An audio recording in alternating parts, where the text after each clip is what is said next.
Police વિભાગ 24/7 by 365 days શહેરવાસીના સુરક્ષા માટે હંમેશા પોતાના કમિટમેન્ટ અને ડેડિકેશન સાથે કામ કરતી હોય છે.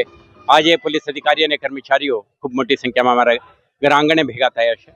આમાંથી આપણે એ જ આપણા ટીમની યુનિટી, સ્પિરિટ ઓફ કોમરેડરી અને ફ્રેન્ડશિપનું એક માહોલમાં આખા હોલી ફેસ્ટિવલનું સેલિબ્રેશન આપણે કરી રહ્યા છે. તમે જોઈ શકશો કલરફુલ ફ્લાવર પેટલ્સ અને ઓર્ગેનિક કલરનો પણ ઉપયોગ કરી રહ્યા છે, જેથી કરીને કેમિકલ યુક્ત કે એન્વાયરમેન્ટલ હાર્મફુલ હોય એવા કોઈ રંગનો ઉપયોગ પણ નથી કરી અને સાથે સાથે એક શાંતિભરી માહોલમાં ટ્રુ સ્પિરિટ ઓફ ફેસ્ટિવલનો સેલિબ્રેશન કરીને સેલિબ્રેટ વિથ રિસ્પોન્સિબિલિટીના મેસેજ આપવાની પણ આપણે પ્રયાસ કરી છે.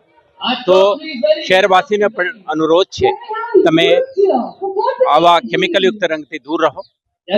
આજે કોઈ નદી કિનારે તલાવમાં નહાવાની પ્રયાસ ન કરો, ટ્રાફિકને નડે એવા કોઈ કૃત્ય ના કરો, જેથી કરીને દરેક શહેરવાસી એક સુરક્ષિત માહોલમાં આ તહેવારને સેલિબ્રેટ કરી શકે. તો દરેકને હોલી ધૂળેટીની ખૂબ ખૂબ શુભકામનાઓ. અને શહેર પોલીસની અપેક્ષા છે શહેરના દરેક નગરવાસી એક સમૃદ્ધ, સુખી અને સુરક્ષિત સમાજના નિર્માણમાં પોલીસ વિભાગના સાથ અને સહકાર આપે.